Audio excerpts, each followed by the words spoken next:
बिस्मिल्लाहिर्रहमानिर्रहीम। नाज़रीन, मैं आपसे मुखातिब हूँ डॉक्टर मोहम्मद अनवर मलिक। आप देख रहे हैं मेरा यूट्यूब चैनल जो रैग के नाम से ये बनाया गया है। और रैग एब्रीवेशन है RAG। आर से मुराद रियल, ए से मुराद एंड और जी से मुराद गाइडेंस, यानी रियल एंड गाइडेंस के नाम से ये यूट्यूब चैनल तश्कील दिया गया है। इसमें आपको रोज़ाना डेली बेसिस पर आक़ा दो जहां सल्लल्लाहु अलैहि वसल्लम की उसवे हसना से और दौरे कदीम के ऐसे वाक़यात जो हकीकत पर मबनी हैं और फिर उनसे हमें क्या गाइडलाइन मिलती है, इस हवाले से आपकी रहनुमाई की जाएगी और ऐसे सबक आमोज़ वाक़यात जो है वो आपकी खिदमत में पेश किए जाएंगे। तो आज जो वाक़या पेश किया जा रहा है वो महमूद गज़नवी अपने वक्त का एक सुल्तान गुज़रा है। और ऐसा वो सुल्तान कि जिसने अपने दौर में इंसाफ के दरवाज़े ऐसे खोले कि जिसकी शम्में और जिसकी खुशबुएँ पूरी दुनिया के अंदर आज तक भी महसूस की जाती हैं। तो ये वाक़या बयान करने से पहले मैं गुजारिश करूँगा कि आप तमाम इस मेरे यूट्यूब चैनल को सब्सक्राइब भी करें, लाइक भी करें और बेल आइकन जो है उसको भी ज़रूर प्रेस कीजिएगा ताकि हर आने वाला सबक आमोज़ वाक़या वो आपकी खिदमत में खुद पेश किया जा सके। वाक़या कुछ यूँ है नाज़रीन कि सुल्तान महमूद गज़नवी अपने दौर इक़्तिदार में अपने महल में एक रात जब सोने के लिए अपने हरम में गया तो उसे नींद नहीं आ रही थी। उस दौरान उसने बहुत कोशिश की कि उसे नींद आए, लेकिन नींद आने का नाम ही नहीं ले रही थी। उसने अपने ग़ुलामों को भेजा कि जाएं, आप देखें कि महल के गिरदोनवाह में या शहर में कहीं ऐसा तो नहीं है कि किसी मज़लूम की आहा बका हो रही हो और उस पर जुल्म हो रहा हो। तो ग़ुलाम गए, उन्होंने पूरा शहर छान मारा और वापस जब आए तो उन्होंने आकर बताया कि सुल्तान, आप आराम से सो जाएं, ऐसा कोई वाक़या नहीं हुआ, शहर के अंदर नहीं हुआ और ना ही ऐसी कोई फरियाद सुनने में कोई आई है। तो सुल्तान महमूद गज़नवी फिर भी उसने कोशिश की, लेकिन उसको नींद ना आई। तो फिर ख़ुद ही उठ के वो बाहर चला गया। देखता है कि महल के बैक साइड पर एक गरीब का एक मकान है, कच्चा पक्का सा मकान है।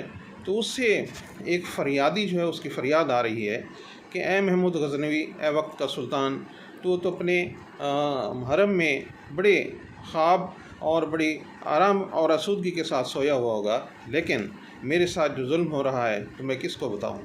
तो सुल्तान महमूद गज़नवी ने फ़ौरन उसको फरियादी को आवाज़ दी कि फरियादी, मैं आ तो गया हूँ तेरी फ़रियाद सुनने के लिए, बता तेरा क्या मसला है। तो वो फरियादी कहता है कि सुल्तान, मुझे रोज़ तकलीफ़ इस हवाले से पहुँचती है कि कोई शख्स है आपके दरबारियों में से, आपके पूरे इस जो आपके जो दौर इक़्तिदार है इसके अंदर कोई बड़ा इक़्तिदार वाला बंदा है जो आता है और रोज़ाना रात को आके मेरी बीवी के साथ जुल्म और सितम करता है। तो मैं अपनी फ़रियाद किसको सुनाऊँ। तो सुल्तान महमूद गज़नवी ने कहा कि फरियादी, क्या तू उस बंदे को जानता है। कहते मैं नहीं जानता कि वो कौन है। तो सुल्तान महमूद गज़नवी ने कहा कि अच्छा, आप अब बताएं कि इस वक्त वो मौजूद है या चला गया है। तो कहता है कि अब वो चला गया है। तो सुल्तान महमूद गज़नवी से कहता है कि अच्छा, आइंदा जब वो आए तो आप आके मुझे फ़ौरन बताना, चाहे दरबार के अंदर कोई भी मेरी मसरूफ़ियत हो, चाहे मैं सोया हुआ भी क्यों ना हूँ, तो मैं सुबह दरबार में आप आएँ तो मैं दरबारियों को कह देता हूँ कि वो आपको आने देंगे और आप आके मुझे वो वाक़या उस बंदे के हवाले से बताएँ कि वो कौन शख्स है या आया हुआ है इस वक्त। तो लिहाजा अगले दिन दरबारियों को भी उस शख्स का तारुफ़ करवा दिया सुल्तान महमूद गज़नवी ने। तो लिहाजा ये भी साथ कहा कि ये शख्स जिस वक्त भी आए, मैं जितनी बड़ी मसरूफ़ियत में हूँ या मैं सो भी रहा हूँ तो मुझे उठा के और जगा के मुझे बता देना कि ये शख्स आया हुआ है। तो अगले रोज़ जब वो शख्स फरियादी वो आया तो उसने बताया आके सुल्तान महमूद गज़नवी को कि वो शख्स आया हुआ है और मेरी बीवी पर जुल्म और सितम कर रहा है। तो लिहाजा सुल्तान महमूद गज़नवी उसी वक्त उठा और उसने तलवार उठाई और जब उस फरियादी के घर पहुंचा तो जाकर उस फरियादी को कहा कि अपने ये जो दिए जल रहे हैं इनको बुझा दो, अंधेरा कर दो। जब उसने अंधेरा कर दिया तो सुल्तान महमूद गज़नवी अंदर गया और उस शख्स का जो कि उसकी बीवी के ऊपर जुल्म और सितम कर रहा था, उस फरियादी की बीवी पर, तो उसकी गर्दन जो है वो उड़ा दी और उसका तन सर से जुदा कर दिया। फिर उसके बाद सुल्तान ने कहा कि फरियादी अब यूँ करो कि दिए रोशन कर दो, यानी लाइट ऑन कर दो। तो जब उसने ऑन की तो सुल्तान महमूद गज़नवी ने उस शख्स को देखा और फ़ौरन सजदा शुक्र में गिर गया और उसके बाद उस फरियादी से कहा कि अब कुछ खाने में है तो ले आओ। तो फरियादी कहते हैं कि हजूर मैं तो गरीब आदमी हूँ, मेरे पास क्या खाना होगा। लेकिन सुल्तान महमूद गज़नवी ने कहा कि जो कुछ है वो ले आओ।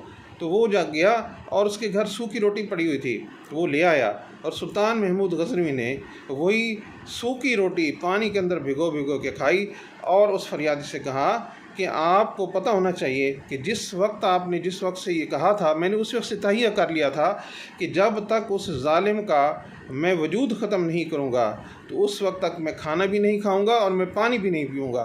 तो ऐ शख्स उस वक्त से मैं भूखा भी हूँ और मैं प्यासा भी हूँ। अब मुझे तसल्ली हो गई कि लिहाजा मैंने इस जालिम का कलर कम कर दिया और अब तो सुकून के साथ अपनी ज़िंदगी गुजारेगा। नाज़रीन, ये वाक़या बयान करने का मकसद ये था, ये एक हकीकत पर मबनी वाक़या है और सुल्तान महमूद गज़नवी के दौर का अपना वाक़या है। अब इसकी गाइडलाइन क्या मिलती है कि ये वो हमारे सलातीन थे जिन्होंने इंसाफ इस अंदाज से किया कि उस सुल्तान महमूद गज़नवी ने ये सोचकर कि अगर मैं हो सकता है कि रोशनी के अंदर उस बंदे का सर कलम करता तो हो सकता है कि वो मेरा बेटा है होता और उसको इतनी जुर्रत हो सकती है और तो किसी को नहीं हो सकती। लेकिन जब मैंने देखा कि वो मेरे बेटों में से कोई नहीं था, कोई और शख्स था, तो लिहाजा मैं सजदा शुक्र बजा लाया। तो नाज़रीन देखें कि सलातीन हमारे मुसलमानों के सलातीन जो थे उनके ये इंसाफ पसंदाना इक़दाम होते थे जो वो किया करते थे और जिससे रियाया की खिदमत होती थी और रियाया के अंदर अमन सुकून और इंसाफ का बोलबाला था। लेकिन आज का दौर जो चल रहा है इस दौर का उस दौर के साथ जब मुवाज़ना करते हैं तो हमें गाइडलाइन ये मिलती है कि हमारे वक्त के जो हुक्मरान हैं वो इतने ख़ुद करप्ट होते हैं तो वो हमारी आवाम को और रियाया को क्या इंसाफ दे सकेंगे। गाइडलाइन ये है, कहने का मकसद ये है कि आप ख़ुद अंदाज़ा लगाएं कि वो भी हमारे मुसलमानों की शहनशाह थे और आज भी हमारे मुसलमान ममालिक के बिलखुसूस पाकिस्तान के जो हमारे हुक्मरान हैं उनकी रिवायात देखें क्या हैं, उनके अखलाक देखें क्या हैं, उनके अक़दार देखें क्या हैं, जो इतने रफ़ हो चुके हैं कि उनका सारा का सारा निज़ाम इस वक्त मुसलमानों का जितना निज़ाम है वो ज़मीन बोस होता जा रहा है, इस्लाम का निज़ाम ज़मीन बोस होता जा रहा है।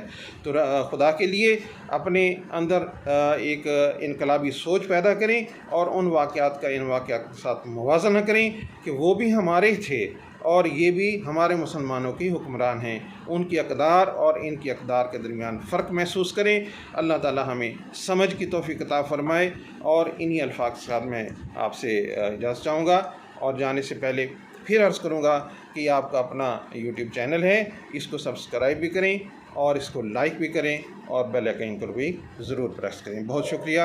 अल्लाह हाफ़िज़। अस्सलामु अलैकुम वरहमतुल्लाहि व बरकातुहू।